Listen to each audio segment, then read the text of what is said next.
Hello everyone, and welcome to the Fictional Vortex. So we are back with an interesting movie on what if Naruto was the Kitsune Reaper of Bleach and had Harem.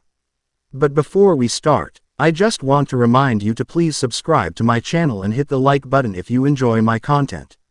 Let's start the story. Chapter 1. It was a calm and cool night in the Seraiti. Nothing was out of the ordinary. The Shinigami were doing their rounds as usual. However, in the distance there was one particular individual who was jumping from rooftop to rooftop. He was clearly in a hurry. His thoughts were focused on one thing, and it was driving him crazy because he couldn't figure out how to deal with it. Upon reaching his destination, he forced his mind to become a blank slate.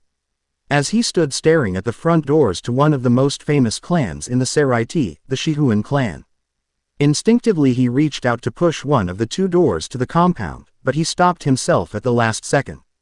Whoa, that was close. I know her well enough to be prepared. She might have some extra Omnitsukido stationed here to keep us mostly Urahara out so we don't pull any late-night pranks. He allowed himself a small chuckle at a recent memory of a prank that Urahara and he had pulled. Man, was she pissed. We both ended up in the hospital, but thanks to my fast healing, I was fine. Unfortunately, I could not say the same thing for Urahara. The smile that was on his face suddenly changed to a frown. Now that I think about it, I'm not sure she forgave me for that. I just hope she can forgive me for what I am about to do to her now. Stepping back, he looked up, and in one swift action, he jumped onto the roof and hurried forward to his ultimate destination. Entering a room through an open window, he looked around the room, and spotting a picture frame on a dresser, he walked towards it.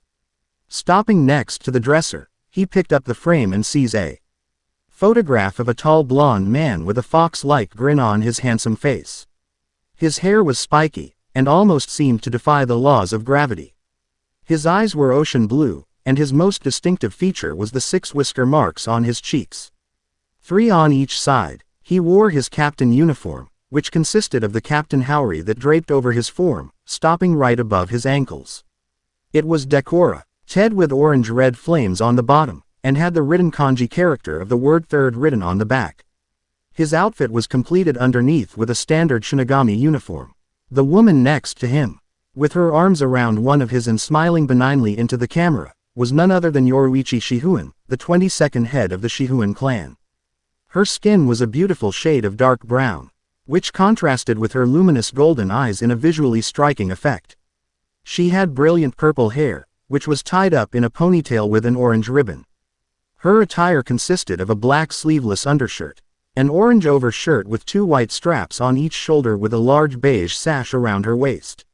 On her legs, she wore simple black stretch pants. On her wrists, she had long beige wrist warmers, secured by bands, with matching long beige leg warmers. A simple pair of brown shoes completed her outfit. The man stared at the picture for a long moment before he carefully put the frame back on the dresser. He couldn't help but smile to himself. That was the day I became a captain. He swiftly turned around and walked towards the bed, where the purple-haired goddess was sleeping peacefully. Unaware of his presence, carefully kneeling by the edge of the bed, he placed a hand on her cheek and stroked it tenderly, marveling at its softness. I still can't figure how she fell in love with an idiot like me. He listened for a moment to the sound of her purring. I thought she only purred in her cat form. Well, I guess you learn something new every day.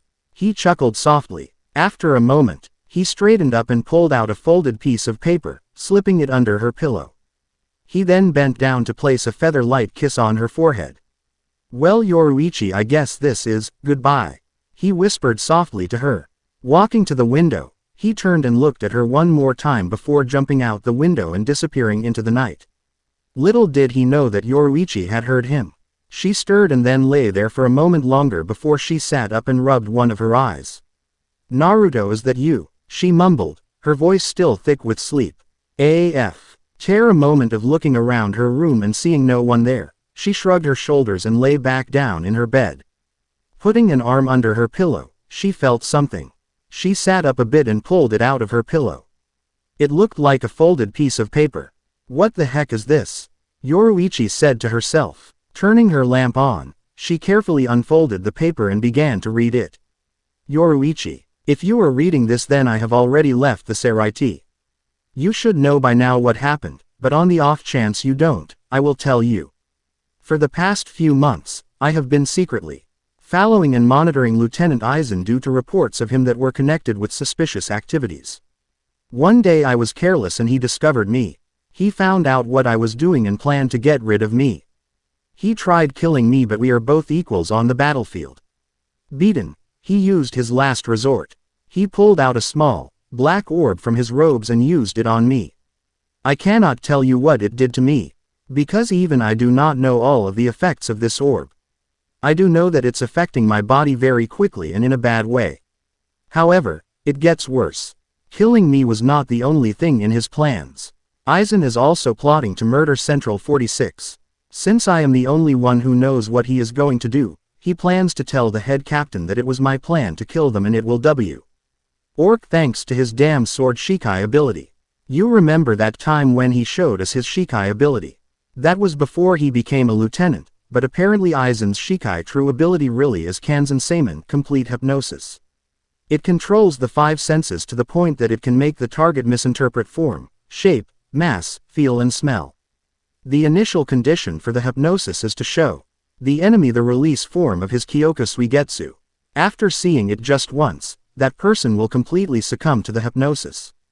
After that, every time it is released, that person will fall under the thrall of the hypnosis. He tried to use it on against me, but it had no effect, due to my powers.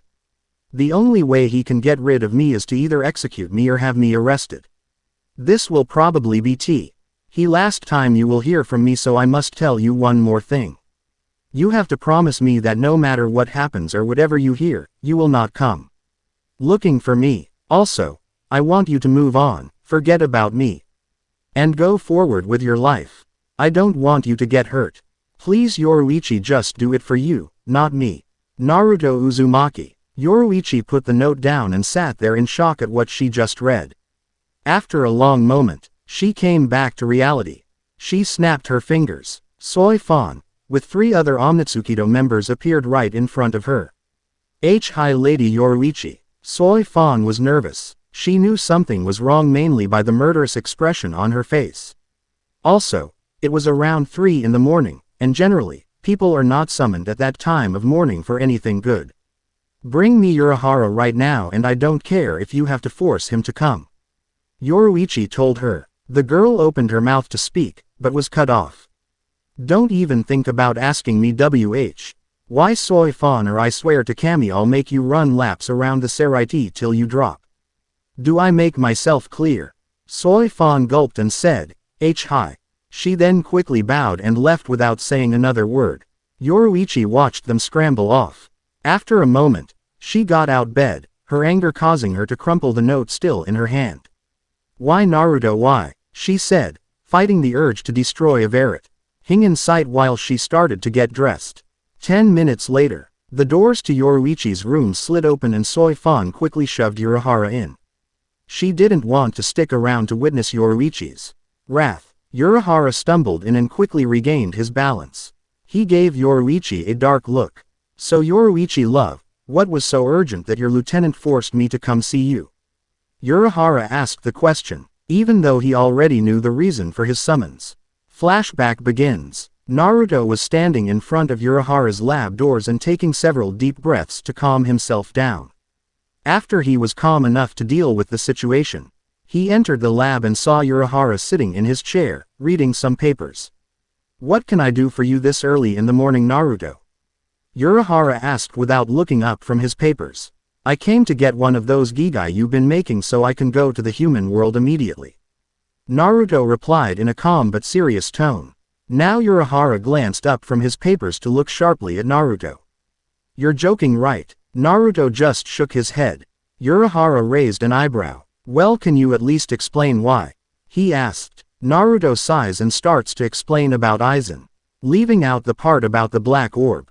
Damn it, Shinji was right after all about Aizen. Urahara exclaimed. So what are you going to do now? I mean, once you get to the human world. There was a moment of silence. And then Naruto replied, when I get there I'm going to find somewhere quiet to train where the Soul Society can't find me. I see. was Urahara's reply. They both stood there in contemplative silence for a few minutes until Urahara abruptly stood up and said, "All right then, I will give you the one that I just finished.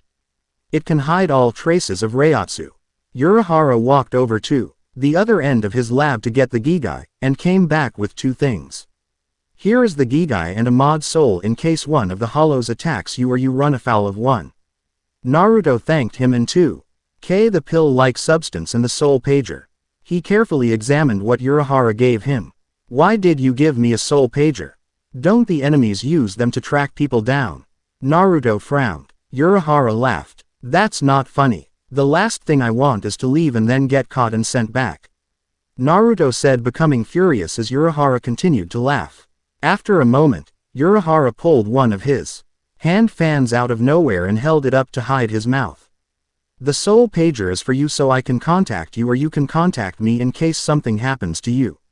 I'm the only one who can trace that soul pager. Honestly, Naruto, did you really think I'd let you be caught by the enemy? Who do you think I am anyways? Hey, thanks for this. Well, I'll see you on the flip side," Naruto said. He began to walk away, but stopped after a few steps and looked back at Urahara. "Oh yes, before I forget. If you even think about telling Yoruichi about what happened here tonight, I'll come back and kick your ass." Sure, whatever you say," Urahara said with a nervous laugh. Flashback ends. Yoruichi's eyebrow twitched. Urahara involuntarily tensed. "Uh-oh, here it comes. How can you be so happy at a time like this?" she whispered. But Urahara still heard her. Right before Urahara could reply, Yoruichi slammed into the wall behind him. "Where is he?" she asked him, her voice rising with each word. Quote, "I have no id." He was cut off when Yoruichi grabbed his cane and unsheathed his Zanpakuto and placed it between his legs. "I'm not going to ask you again, where is Naruto?" Yoruichi yelled as she moved his sword closer to little Urahara. As for the said person, he was sweating bullets by now. "Yoruichi, you have to be kid." Once again, he was cut off when the sword slowly inched up his legs. Right when they touched his pants, Urahara closed his eyes and yelled out, "He's at our secret training grounds." The next thing he heard was the sound of his sword hitting the floor, followed by a palpable silence. Opening his eyes to find Yoruichi nowhere in sight, he sighed heavily. "Man, she's freaking crazy. That was too close. I need a drink. I wonder if Rangaku is still out," he said to himself as he shunpoed to the nearest bar.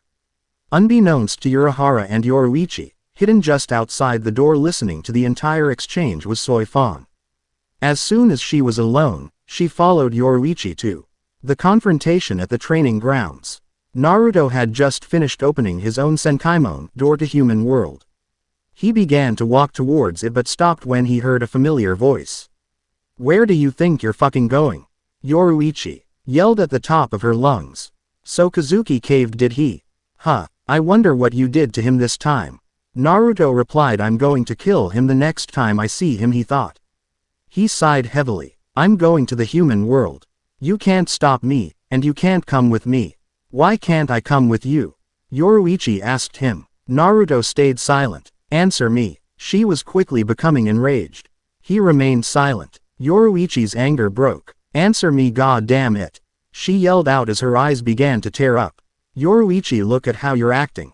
What would you have done if I left before you got here?" Naruto asked. His words seemed to deflate her. She was quiet for a moment before replying. I don't know what I would do, but it would kill me if you left without me," Yoruichi said. Her eyes were still wet. Now think how Soifan would act if both the people she looked up to just disappeared and became wanted criminals. She would be crushed, not onl. Why to lose a teacher but someone who was also her idol? You were the one person who treated her like a daughter. If she lost that, it would destroy her. She would close herself off and let nobody in just so she cannot be hurt like that again. That is why you have to stay behind, Naruto told her. But Naru, she was interrupted by a now raging Naruto. Listen to me, Yoruichi, I know what I'm leaving behind. Naruto's eyes flashed dangerously for a moment before he calmed down. He sighed and ran a hand through his messy hair. You're not thinking things through. Let's say I stayed here, right? The Worst case scenario is me being executed on Sokyoko Hill. If you're freaking out here simply because I'm leaving, then how would you feel if you lost me forever?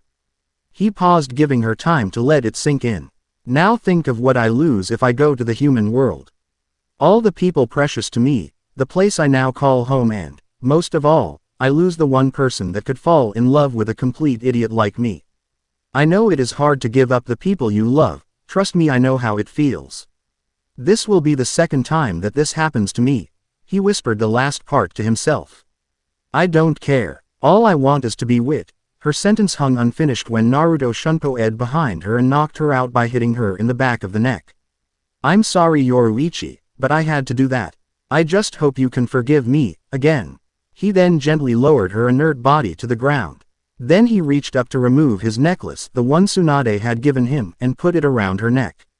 He looked at her tenderly for one long, lingering moment. Finally, he got up, and looked off to his right. Soy Fawn, I know you're there, so you can come out now. Naruto informed her. The young woman appeared in front of him. Her eyes were glaring daggers at the ground. Sensei. Soy Fawn replied. Naruto could tell she was angry about something and he had a clue about what it was. I take it you heard our little conversation. It was a statement, not a question. Naruto saw the girl nod slightly. He sighed quietly. Look, Soy Fawn, don't get mad about what Yoruichi said. He began, only for Soy Fawn to cut him off. She basically flat out said she didn't care about leaving me, and you expect me not to be angry. What the hell, Sensei? She yelled out in anger, fighting the tears that threatened to spill from her watery eyes. It hurts knowing that the one person you look up to doesn't even care about you. Naruto could feel how hurt she was, so he got on one knee and slowly reached out to cup her delicate jaw. He tilted her head up so she was looking directly into his eyes. Now you listen here. You know as much as I do Yoruichi didn't mean what she said. She was just too caught up in her emotions to think straight. Naruto reassured her. I see. Her voice sounded normal enough, but Naruto could still tell Soy Fawn was still not convinced. How about I tell you a little secret? Naruto said as he stood up and offered her a hand up. A secret? She asked as they both stood up. She quickly brushed off some dirt on the bottom of her shirt. Well, Yoruichi will probably kill me if I told you this, but when it's just Yoruichi and me, all she can talk about is how much stronger you are now compared to when she first met you.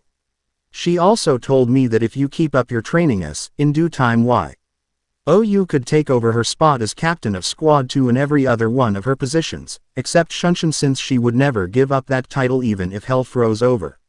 Naruto told her. She said all that? You're not just saying it to make me feel better? She asked with a hopeful gleam in her eyes. Yes, I'm telling you the truth, he said as he ruffled her hair, much to her chagrin. Sensei, how many times do I have to tell you not to do that? She grumbled as she reached up to fix her hair, but she was smiling now. 4,359 times and still counting. He told her with a smile. You actually count how many times I said that? She looked at him in disbelief. Yeah, was I not supposed to? He asked. How am I going to know if I don't keep track? Just forget it. But are you actually leaving? She asked, changing the subject back to what was important. Damn, I was hoping she would forget. Naruto lowered his head, so his bangs were shadowing his eyes. Yes. Why? What could make you, one of the strongest Shinigami in the Seraiti, run off to the world of the living? Soy Fawn asked him. I wish I could tell you, but I should get going. He told her. But Sensei, she began to say, but she quickly fell silent when Naruto placed a hand on her shoulder. I know. Just ask Yoruichi later, okay? Oh, and speaking of her, I'm going to need you to take her back home, alright? Hi, Sensei, she replied. Her head was down, but she quickly snapped back up when she saw Naruto put some kind of scroll in front of her face. Take it, he told her as she looked at it curiously. What is it and what is it for? She asked, confused as to why he was giving it to her. It's a scroll to a place where I keep all of the Kido spells I developed, And it's also the instructions of a very special technique that can rival and surpass Yoruichi's Shunpo speed if you can master it. I have even beaten her in a game of tag with that very same technique. I was going to give you it when I had the chance to sneak back for a bit, but I think now is a good time since I won't be able to train you anymore. Naruto informed her. Soy Fan snatched it from his hand in a blink of an eye. And a moment later Naruto's words registered in her brain. A very special technique that can rival and surpass Yoruichi's Shunpo speed, if you can master it. I have even beaten her in a game of tag with that very same technique. Wait, did you just say you beat Lady Yoruichi in a game of tag? Soy Fan asked. Yeah, but she doesn't want me telling anybody, so don't tell her I told you. If you do, she'll kill me for sure. Naruto told her. She nodded her consent in keeping the secret. Now give me your hand, he told her as he brought out a kunai. Soy Fan hesitated at first but gave him her hand and regretted it as he took the kunai, then cut one of her fingers. She cried out in pain as he squeezed her finger and let a drop of blood smear onto his hand. He grabbed one of the scrolls and unfurled it, showing Soy Fan that it was blank on the inside. She then witnessed Naruto flash through a complicated series of hand signals. Now put your hand on the scroll. She did what she was told. To her surprise, the scroll started to glow brightly. After a moment, the glow slowly dissipated. What was that? Soy Fan asked. I was just getting your blood sample so you could use the scroll. You see, this is a special kind of scroll. It only reveals the contents to those who have my permission to use it by taking a drop of blood from the one intended to use it. I made it so only I could see what is inside it, initially. Then I altered it to accept the blood from others.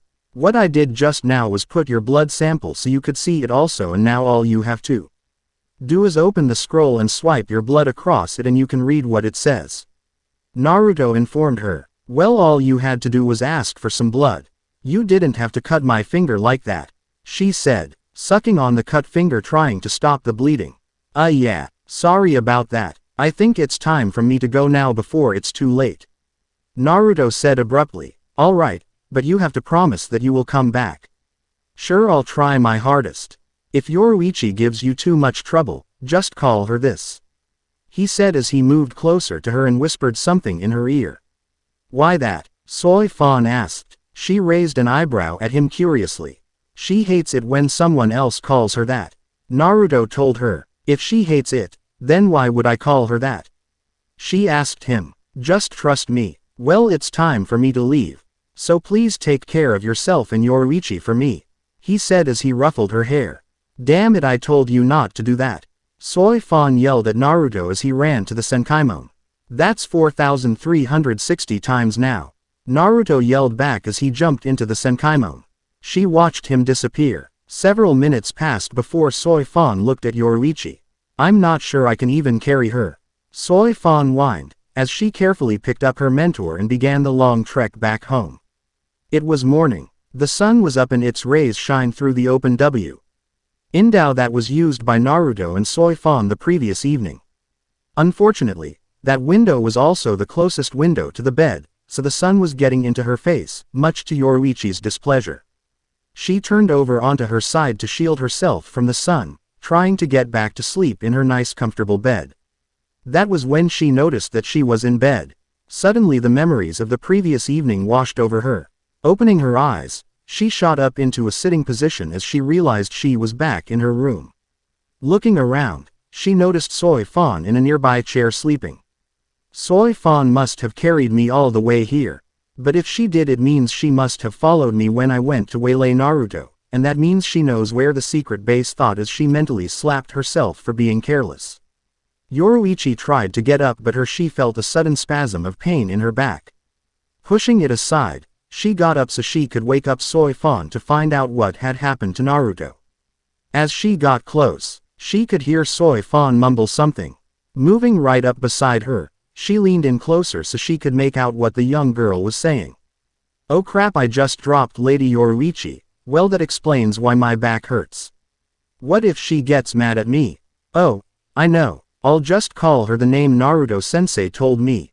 What was it again? Oh yeah, Kaneko Harem. Her eyes widened in shock. What did she just say? Yoruichi thought to herself, not believing what she was hearing. As if Soy Fan could read minds, she said it again. Kaneko Harem. That's strange. Why would sensei call Lady Yoruichi Kitty Princess? It's not like she can transform into a cat or anything. Her mumbling now turned unintelligible as Soi Fan fell asleep again. By now, Yoruichi was pissed that Naruto had told someone and not just anyone. He had told the one person who was always around her. The nickname he gave to her the first time he realized she could turn into a cat.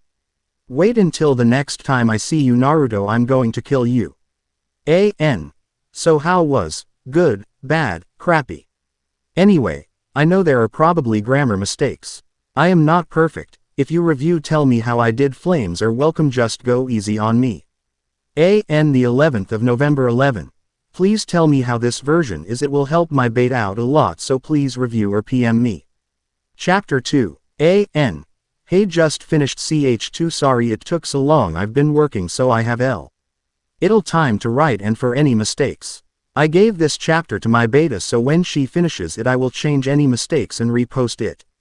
So enjoy. Disclaimer. I don't own Naruto or Bleach, but I do own the DVDs of the anime, so technically I do own Naruto and Bleach, so, yeah. A.N. December 14th 11. Beta read by Celestial Moon 17 Chapter 2. 10 years had passed and so far, everything was going well. The Soul Society had never found Naruto, and the Hollows never detected a trace of him. However, that all soon changed when Urahara got one last message from Naruto, and all it said was, "Something has been happening to me. I need your help." Urahara did not know what to do. Naruto was clearly in some sort of trouble. After a couple of minutes of pondering, he sprang into action. He quickly logged onto his computer and connected his soul pager to it. He had a program installed, which he had invented, that enabled him to track the location of Naruto's soul pager. As he waited for the program to load, he thought of the problem at hand. I can't just leave the Soul Society without a reason.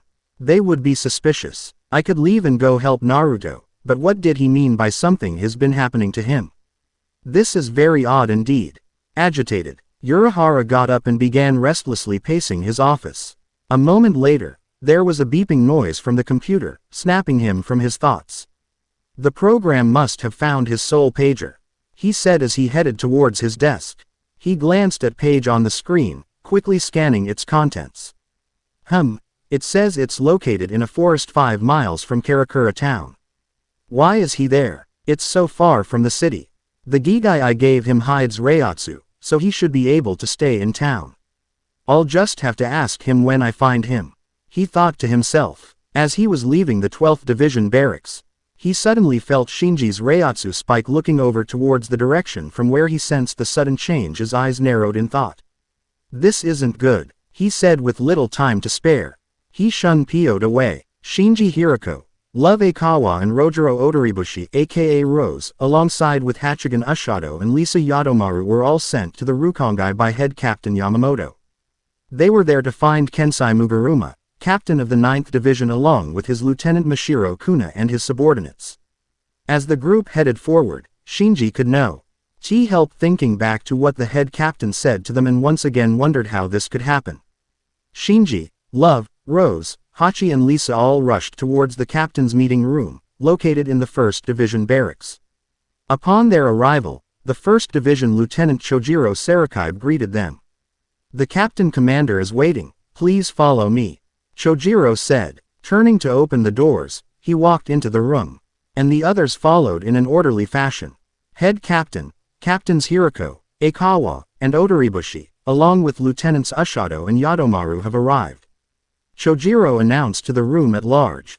"Thank you, Lieutenant Chojiro, you dismissed," he told his lieutenant. "Hi, head captain." He gave a departing bow and left, closing the doors behind him. Once the door closed, the head captain began to speak. "You all must be wondering why you are all here." He paused for a moment, seeing nods from everyone. "I have called you 5 for a very important mission that I'm about to give you. By now you all must have heard about the disappearances that have been going on in the Rukongai. Well, not just civilians who've been disappearing, we have had reports of Shinigami's missing as well. Recruits from seated officers, and even some of our best Omnitsukido squads have not been seen, nor heard from since they were given their missions. They have either gone missing or disappeared as well. Since we have no leads as to whom, or what is behind this, the 9th Division took it upon themselves to solve this disturbance. Earlier today, Captain Mugaruma, along with his lieutenant and several of his seated officers went to investigate the latest disappearance. I had ordered them to send hourly reports on their finding. As of right now, they have failed to send a report in the last 3 hours. To make matters worse, I was informed not just 10 minutes ago that their Reiatsu have disappeared from our indicators. Sorry to interrupt, head captain sir, but what you saying is that because their Reiatsu disappeared, you're thinking the same thing that happened to the other victims has happened to them as well?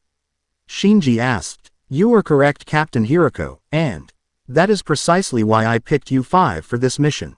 These people are close friends of yours. I know that you will get down to the bottom of this and find out what has happened to them. Therefore, with that said, the briefing is done.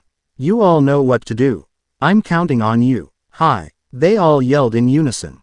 Very well. Just remember to proceed with caution. You're dismissed. The Heia captain said as he slammed his can on the floor. Let's hope everyone is all right. Shinji snapped out of his thoughts when he felt 2 Reiatsu. One was spiked but the other was decreasing. The group came to a sudden halt. You sense that too? Shinji asked the group as he looked over his shoulder. Everyone was nodding. It felt like Kensai's Reiatsu. Love said. But it feels like there's a hollow Reiatsu mixed in with his. Hachi added. And the other Reiatsu, it feels like Hiyori. Lisa said. But why is she there? Everyone paused for a moment, and then suddenly they heard Shinji yell. Damn it. A split second later Shinji was gone, having Shunpyo'd to Hiyori's location. The group looked puzzled, and then Love piped up. That's right. I forgot that Urahara had sent her here to get a sample for research. We'd better go to help him. Then they all Shunpyo'd after Shinji. Kensai. It's me, said a very short, brown-eyed, blonde-haired girl with pigtails that hung down to her shoulders. Hiyori was running away from a hollow-feed Kensai. The hollow-feed Kensai was a large, muscular, and bulky humanoid with armored hands and skeletal feet, with several thick cylindrical protrusions on his back and forearms. The cylinders on his back seemed to make him hunch over.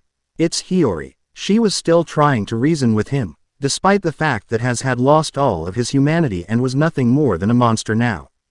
Hiyori suddenly stopped to see where he was.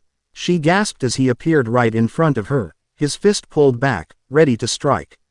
There was a loud roar from Kensai. She closed her eyes, bracing for the attack, but there was only the feeling of her shirt collar being tugged almost violently. Opening her eyes, she was shocked to see Kensai's fist inches away from her face. His punch had so much force it made a crater about 5 feet deep and 10 feet wide from where she was just standing seconds ago. Hiyori felt herself being placed back onto solid ground, and she turned to thank her savior. To her complete surprise, Shinji stood there. That was too close. You owe me one, Shinji said to her, and then looked past her towards the crater. It was about that time when Love and the others showed up. Is she okay? Love asked Shinji. Yeah, she's fine, he replied. Love then turned toward the crater just in time to see a hollow-feed Kensai calmly walking out. So is this creature really Kensai? Asked Rose. I don't know, but if we don't draw our swords we will be as good as dead. Shinji plainly said. On cue, everybody but Hiyori pulled out their swords and got ready to strike. When Kensai let out a loud roar, Shinji quickly picked up Hiyori and moved to a safer place. He then placed her back down, but held her so she could not get away as he observed the fight. Love was trying to engage Kensai. Don't stop. That's Kensai. Don't attack him. Hiyori pleaded with him. Listen to me, Hiyori. If that is Kensai, we have to fight him or he'll kill us. Shinji told her. Meanwhile, Love waited as he watched Kensai calmly walk towards him. So what do you think is going on, Rose? He asked. I don't know, but that Reiatsu I sensed earlier. It felt like Kensai, Rose said. But he has a hollow mask on. I wonder if he is a hollow. He wondered. Suddenly, the air felt tense. It was the start of a battle. Love and the others drew their weapons when they heard Kensai's loud roar. Love dashed at the hollow-feed Kensai. When he was close enough to strike, Kensai suddenly disappeared and reappeared right behind him, catching him off guard by his speed.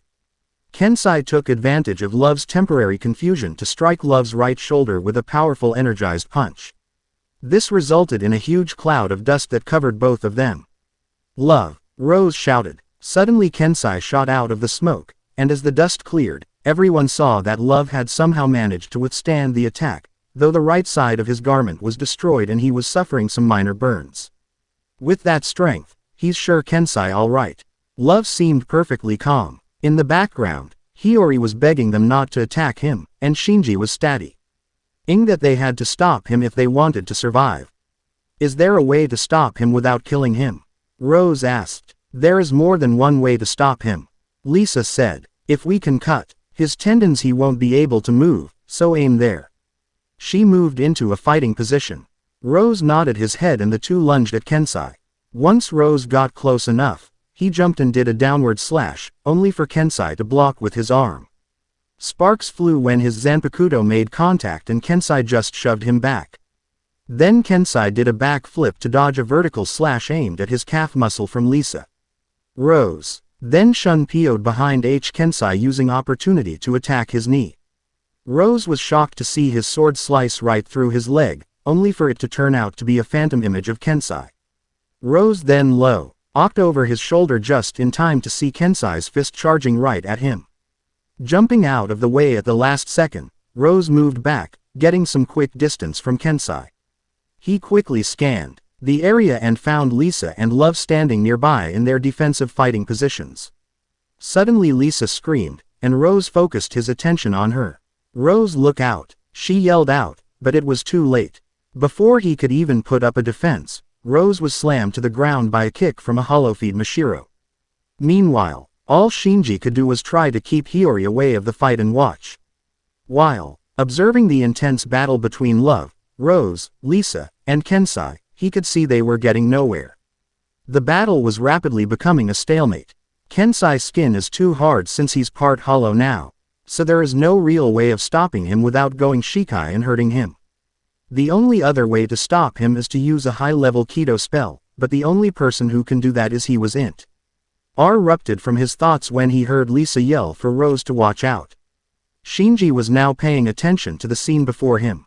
He winced as he saw Rose getting slammed into the by a hollow-feed-looking Mashiro. In his shock and rage, Shinji did the only thing that he could think of.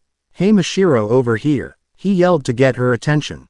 It worked. Suddenly Mashiro was running towards them with blinding speed. She was getting ready for another kick. In a split second, Mashiro was in front Shinji with a leg pulled back. She then swung it towards him aiming for his head. With only a split second to spare, Shinji brought his Zanpakuto up to block her kick while still keeping a hold of a now scared Hiyori. Her shin met his blade, causing his feet to shift a little. Shinji quickly regained his footing, and was able to force her back enough to regroup for the next attack. Suddenly there was a rumbling noise, followed by a voice. Walls of iron sand, a priestly pagoda, glowing ironclad fireflies, standing upright, silent to the end. Bakudo number 75, Gok Tekken. Quote, 5 incredibly tall and thick pillars, which were connected to each other by chains, formed seemingly out of midair, and fell from directly above Mashiro to pin her to the ground. Walking over towards them was the owner of the voice. It was none other than Hachi. He had a triumphant look on his face. "Thanks Hachi," Shinji said. "You're welcome. Well, I must say I'm impressed with you guys. Your Shunpo skills are really coming along. You lot got here pretty damn quick." Observing the battle that was still taking place, Hachi noticed that Kensai was rapidly overpowering the group. Hachi raised his palm, and faced Kensai. Bakudo number 63, Seijo Sabaku, locking bondage stripes. Hachi let out while closing his hand into a fist. A yellow energy shot out of his palm, quickly morphing into the shape of a rope. It ensnared Kensai. There. That should hold him, but do you know Hack. Hai started but broke off when Kensai broke free from the Bakudo spell. That's impossible. No one has ever broken free from a level 63 Bakudo spell by physical strength alone. Hachi was in utter shock for a moment and sat down heavily on the ground. Now that Kensai was free again, he went after Lisa. With his speed, he was too fast for her to do anything, but she still tried to raise a last-second defense. He appeared right in front of her ready to strike, but was interrupted by a Keto spell from Rose that hit him square in the back. Wow, Kensai, I didn't think you were that weak, to attack a lady. That's way below you, Rose said. His remark seemed to piss off Kensai, and he turned to face Rose and got ready to lunge at him, but he was stopped by Hachi using a Bakudo number 99. Kin. For a moment, there was dead silence. Then Shinji spoke. Wow, Hachi, you did a Bakudo 99 without the incantation. I'm impressed. But now, let's focus on the other matter. Do you think you can fix what happened to them? I can't fix what I don't know, he replied with a frown. At that moment, the group's attention was drawn towards Hiyori, who had started coughing. Hiyori, are you all right? Shinji asked her with a concerned look on his face. He grabbed her shoulders. Hachi, can you see what's wrong with her? He asked while the others started to run over to them to see what was wrong. Hachi then examined her, but before he could do anything, Hiyori spoke. Let me go, she choked out, hitting Shinji in the ribs and forcing him to let go of her. Hiyori, please tell us what's wrong. Shinji said. I'm fine, she replied, then broke into a coughing fit. She coughed up some white liquid. I would hardly call that fin. Shinji started, but something cut him off. There was an odd squelching noise as a now hollow feet Hiyori slashed him across the chest. Before anybody could register what had transpired, their vision went dark. Suddenly an unseen assailant attacked them. The only person who was conscious after the darkness lifted was Shinji. He blinked and saw everyone on the ground out cold. Looking around to see who or what attacked them, he found none other than Konami Tosen. Muburuma fifth seat standing there with his Zanpakuto out. As there was blood dripping from the tip of it. Konami, how could you betray your own captain? He yelled. He was going to say more. But something in the background caught his eye and silenced him. It was the arrival of Sosuke Aizen and Jin Ichimaru. He didn't betray anyone, Aizen stated in his usual calm voice. He was just faithfully following orders. Whose orders? My orders, he replied, never dropping the calm tone in his voice. Well, I'm not surprised, Shinji replied. Suddenly, everything seemed to make sense. Did you suspect something from me? Aizen questioned him. I did, right from the start. From the moment I saw you at the academy, there was something about you, something dangerous. You possess an untrustworthy aura. That was why I picked you to be in my squad as my lieutenant, so I could keep an eye on you. Shinji told him. I'm grateful that you went through all that trouble, just for me. Aizen said with a smile. What do you mean? Shinji asked, puzzled with Aizen's response. What I mean is, since you didn't trust me, you didn't suspect a thing. But I already told you a week ago that I knew you were up to something. Ooh, I would have never known. You see, I haven't been around you for the last couple of months. He then began to tell him of his Zanpakuto's power. So therefore, I tricked you and made you think I was walking around with you. If you were as close to me as other captains or to their lieutenants, you would have been able to tell the difference between my doppelganger and me.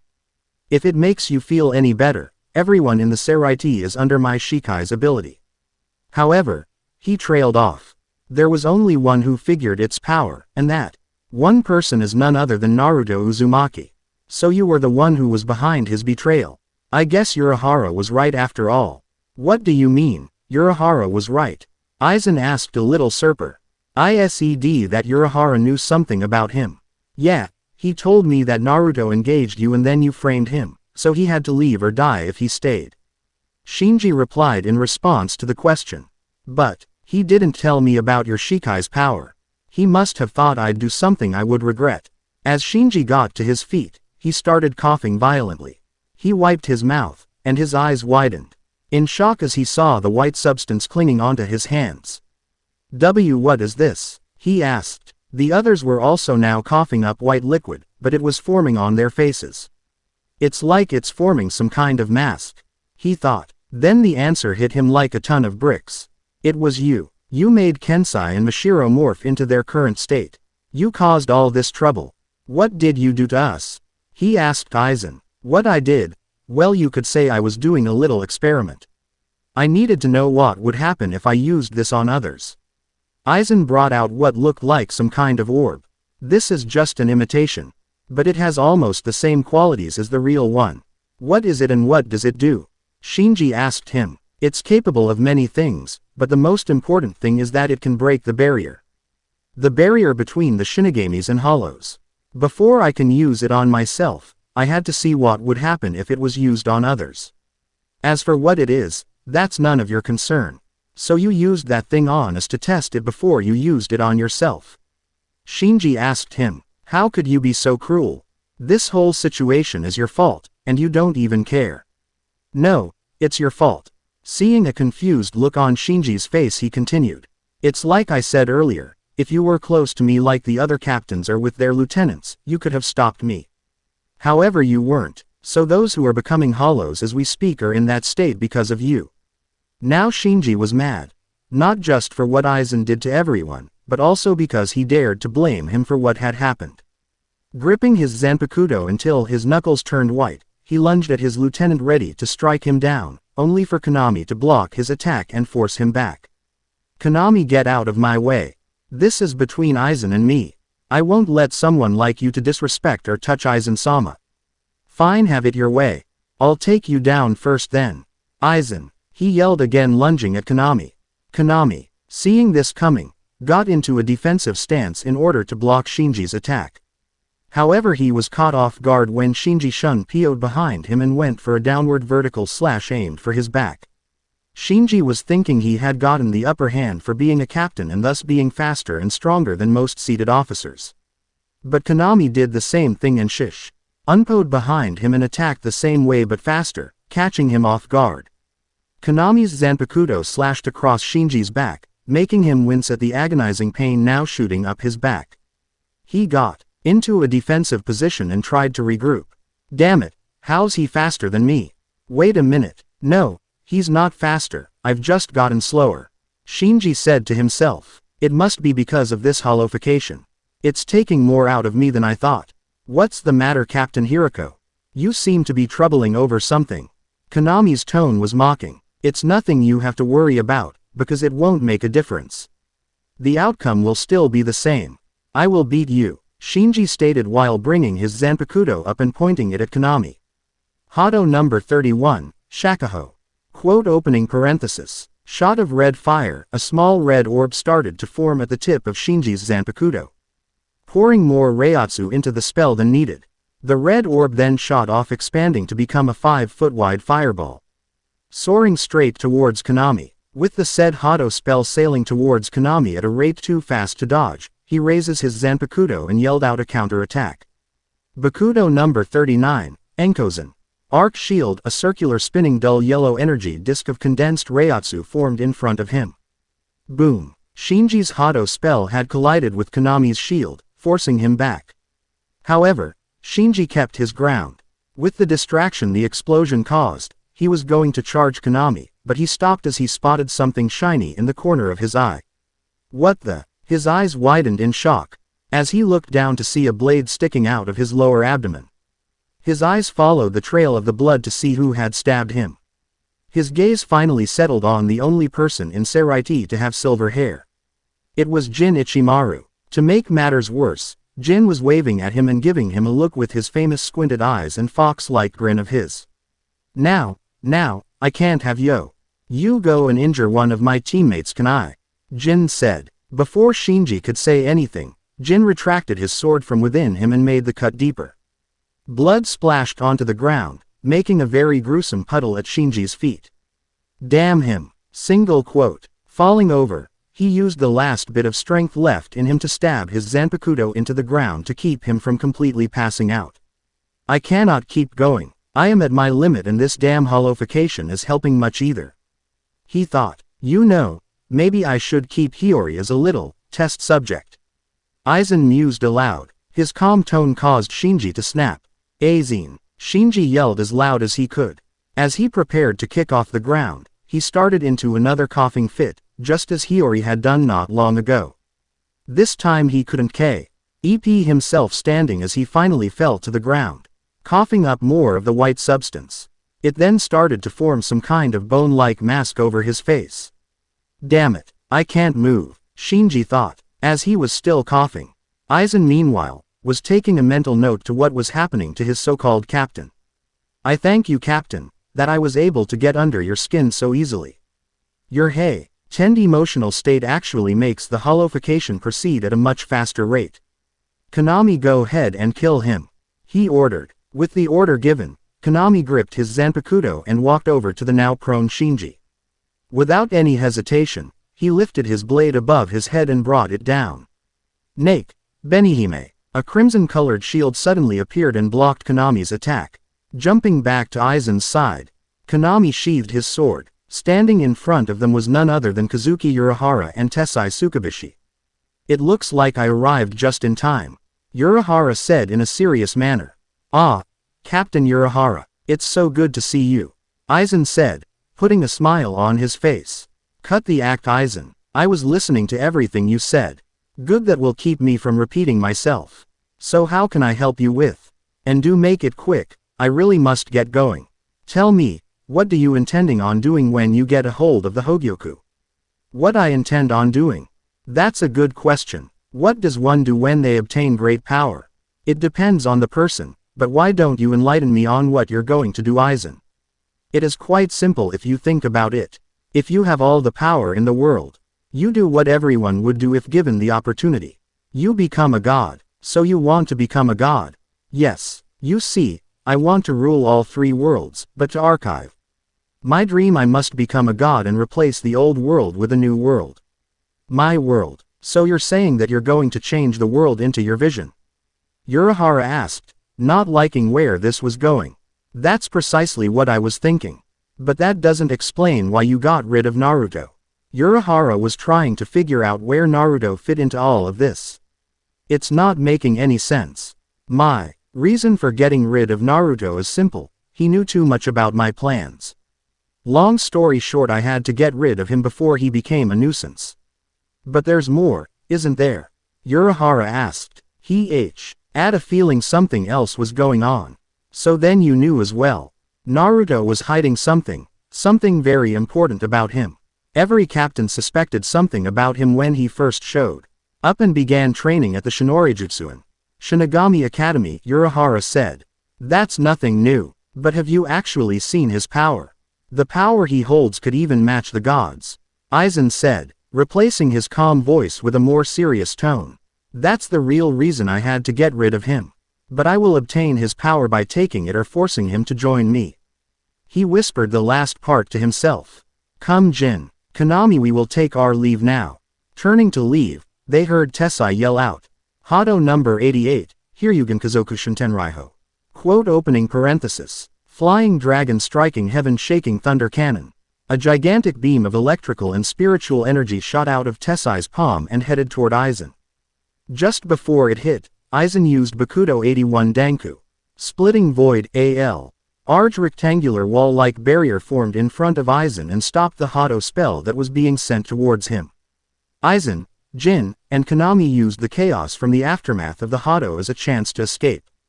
Since Shinji and the rest of the group was more important than chasing after Aizen, Urahara and Tessai turned their attention to Shinji, who was now unconscious and still bleeding profusely. It looks like Aizen used something to turn them into hollows, Urahara stated as Tessai started to heal Shinji. Tessai, when you're done healing him, please go gather up the others. Yes, Captain, Tessai replied. It took some time for Tessai to heal Shinji, his wounds were pretty bad. When he was done, he retrieved the rest of the group and brought them over to Urahara and Shinji. While Tessai was busy doing this, Urahara was trying to think of what kind of item Aizen could have used to force the hollow transformations. The only thing that might be able to do that is, no. There's no possible way it can be that. If it is, we're all doomed, he thought, as Tessai finally brought the last of the group over. So is there anything that you can do, Captain Urahara? There's one thing I can try, but I'm not sure if it will work, and we need to get to my lab ASAP. Trying to adequately care for everyone at this point is going to take too long and I'm not sure if we have enough time. He told Tessai, if time's running out then I'll have to use that Kido spell. Tessai then proceeded to move past the Shinigamis to make sure they were all touching a point on his body. He gestured for Urahara to come closer. Grab hold of my arm. Tessai told him. Urahara reached out, touched his arm, and then watched as Tessai placed his pointer and middle fingers on his forehead. Shunken Ito. Instant transmission. There was a flash of light, and then the group disappeared. They reappeared in Urahara's personal lab. Urahara spotted the nearest waste bin and proceeded to vomit into it. Why? I'll do that the first couple of times until your body gets used to it. Tessai told him while chuckling. What the hell was that? Urahara asked weakly. His legs were shaking, so he went to sit in his favorite chair. Immediately he felt relief. That was one of the old forbidden Kido spells. It lets you travel anywhere you have been before. They say that if you are strong enough you can travel to any distance no matter how far. Also, just by sensing anyone's Reiatsu, you can teleport to their exact location. Tessai explained to him. And may I ask how you know that Kido spell? Would you believe me if I told you it was Naruto? Naruto. How did he learn a forbidden Kido? Urahara yelled out. I wonder what else that boy is keeping from me. Well, he told me that he'd snuck into the 1st Division barracks, and, as he puts it, borrowed the list of forbidden Kidos and made his own copies of them. That's Naruto for you. He never was one to follow rules. Let's just never do that again. While waiting for his stomach to settle, Urahara started to explain to Tessai on what he had planned on doing. All right, now that I feel a bit better, here's what I need you to do. First, you need to place everyone who was infected in the room across the hall. There is more room there. Second, prepare a Reiatsu and sound-resistant Kido barriers. Lastly, when the barriers are up, you may have to prepare yourself to restrain them. Once his orders were given, Urahara stood up and walked into an adjacent room. Tessai did as told, and brought the others to the next room, and carefully prepared the 2 Kido barriers. When he was done, Urahara came into the room. Is everything ready? Yes, but what are you plan on to doing to them? Tessai asked, curious as to why he had to get 2 different barriers ready. If Aizen did what I think he did, I'm going to have to use this. Urahara produced a small purplish orb. I'm positive that Aizen somehow snuck into my lab and made a copy of my device. What does it do? Tessai asked him. It can do many things, but one of the most important aspects of this orb is that it can destroy the barrier between Shinigamis and hollows. When I realized what Aizen had done, I started thinking, if Aizen used a fake one to change them into hollows, why not use the real one to reverse the process? That makes sense, Tessai said, still a little confused. All right Tessai, once I start the process, place a restraining Kido on them. If I am correct, this process will be one of the most painful things they've ever endured. Imagine getting surgery without any anesthesia. Ouch, was all Tessai could say. Urahara used the Hogyoku on them. Then Tessai used a Bakudo number 63, Seijo Sabaku, to restrain them. The process of trying to reverse the hollowification was unimaginable. Both Urahara and Tessai had to wear earplugs. Tessai had to in order to keep the Kido barriers up. However, Urahara wore some because he could not take the screaming anymore. It took about an hour and a half for the screaming to finally stop. With so much strain on their bodies, they all fell unconscious. Urahara then went to check on them and did not like what he saw. Damn it, it didn't work. All it was able to do was stop the hollowification. He yelled out. How much did it stop? Well, from what I could tell, they are still wearing hollow masks. However, Ken, Sei and Mashiro at least reverted to only wearing masks. They were further along with the hollowification than the others, so this is a good sign that the reversal works, but I guess this is how far my device can stop it. I am not even sure if it's permanent. It could start over. The old man in Central 46 never allowed testing on Shinigamis. They labeled it forbidden, Urahara told him, looking around to check what time was. It's already 3 in the morning. He sighed audibly. Well, there isn't much we can do now but let them rest. Both of them left the room, went back to the lab, and sat down in silence for quite some time thinking about what had happened and what to do next. Finally, Tessai decided to break the silence. So what are you going to do now? To tell you the truth, I wasn't expecting this to happen. Well, no one did. True, but before this happened I was on my way to the world of the living. What could you possibly make you want go to the world of the living? Tessai asked. Let's see how I can put this. Before Naruto left the Soul Society, I gave him 3 things. A Gigai, a Mod Soul, and a Soul Pager. I gave him a Soul Pager so we could keep in touch. I was informing him when they were taking academy students to the living world and telling him when they were out searching for him, and his status in the Soul Society. Stuff like that. Urahara sighed. Ed again and his face formed a serious expression. However, 10 years ago, Naruto sent me a message telling me that Ijuka's class hollows ambushed him, but he defeated them. He also said they would be back for him. At first, I was worried, but then I started to think, this is Naruto. He can hold himself against Kenpachi at full power, there was nothing to worry about. I was right. The last 10 years have gone by with no messages. Until tonight. A few hours ago, right before I went to get you, I got another message, which stated, and I quote, "Something has happened to me. I need your help." I could not figure it out. What could have happened? Then you guys sounded the alarm and the events tonight transpired. It was when we arrived back here that I had a hypothesis, when Naruto went to confront Aizen. They most likely engaged in battle. The way Aizen put it, he seen Naruto's power whatever it is. However, what if Naruto was too much for Aizen? If he had possessed the fake Hogyoku by then, which I'm now certain he did.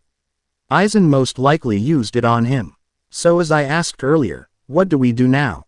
I don't know. Everything will eventually sort itself out, or at least I hope it will.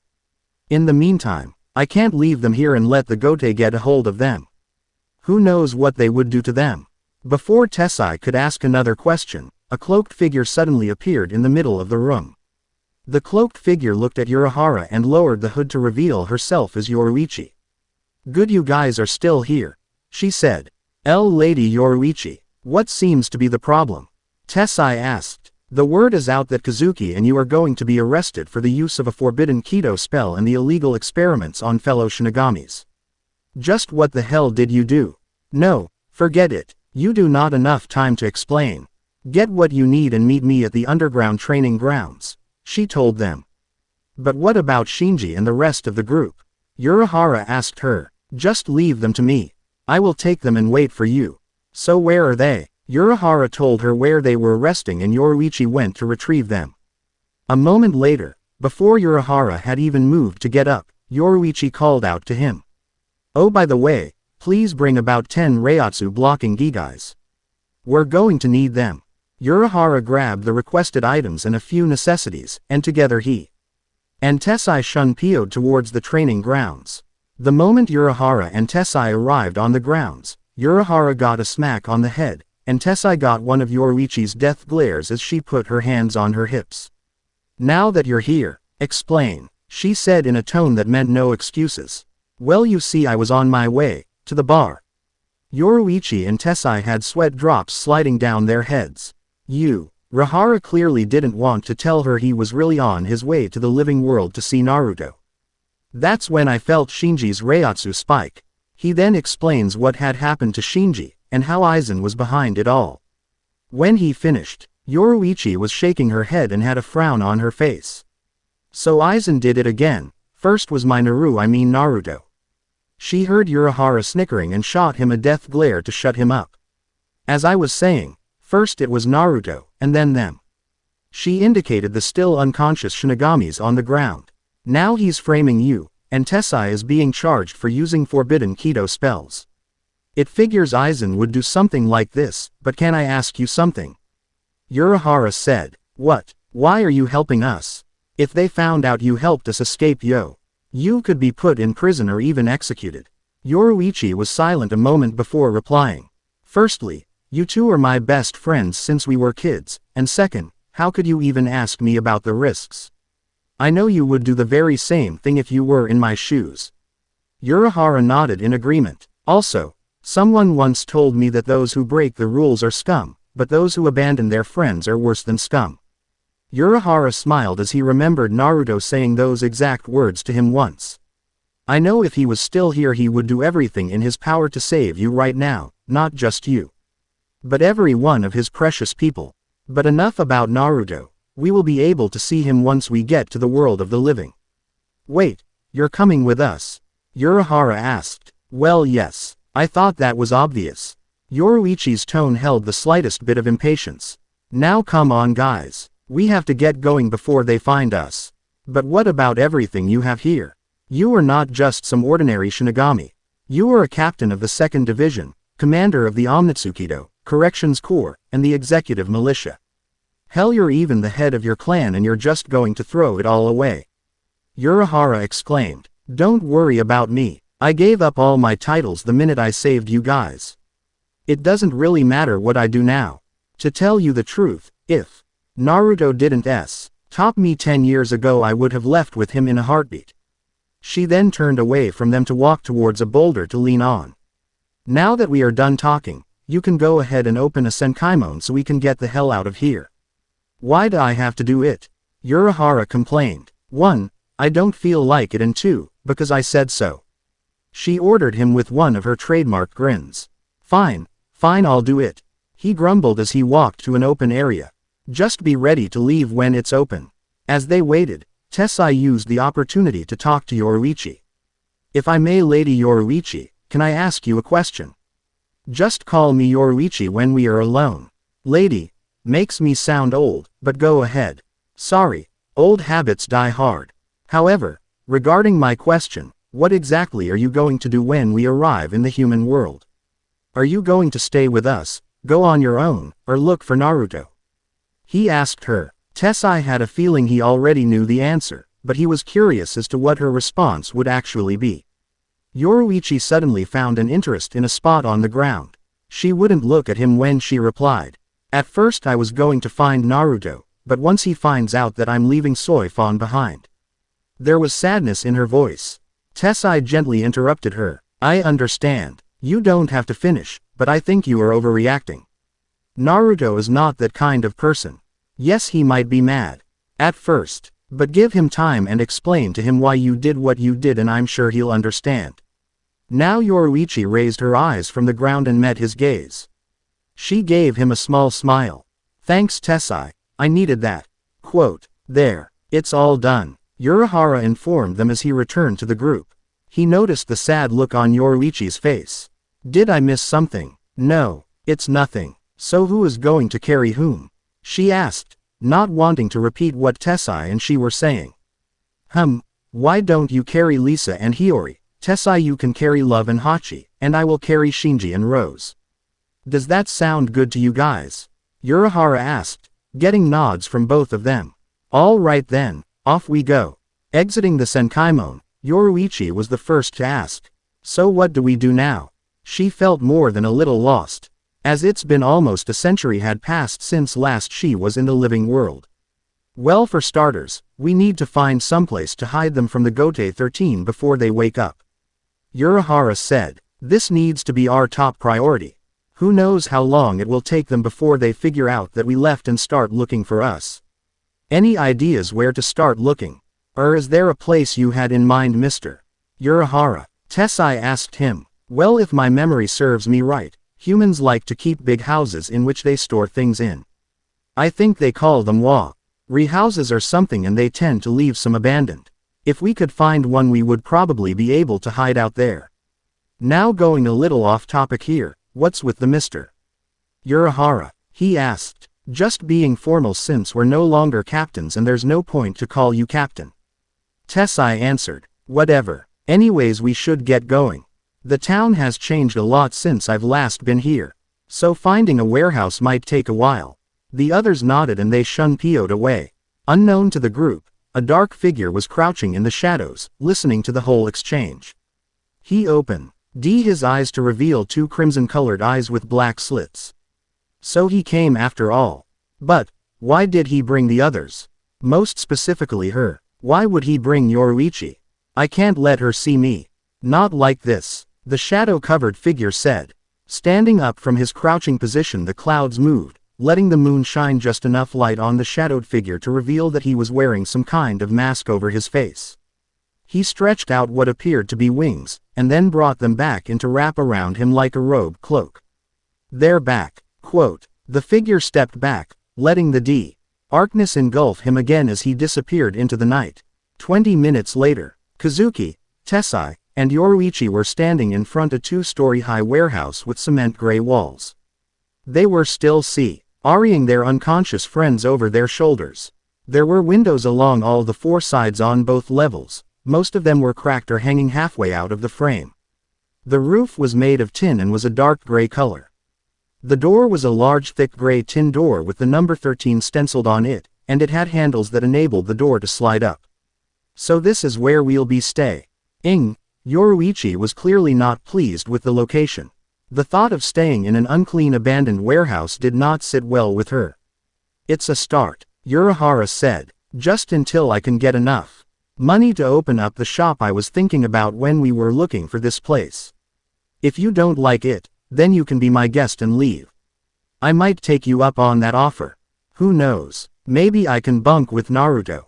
She joked, only to see the eyes of Tessai and Urahara both look at the ground.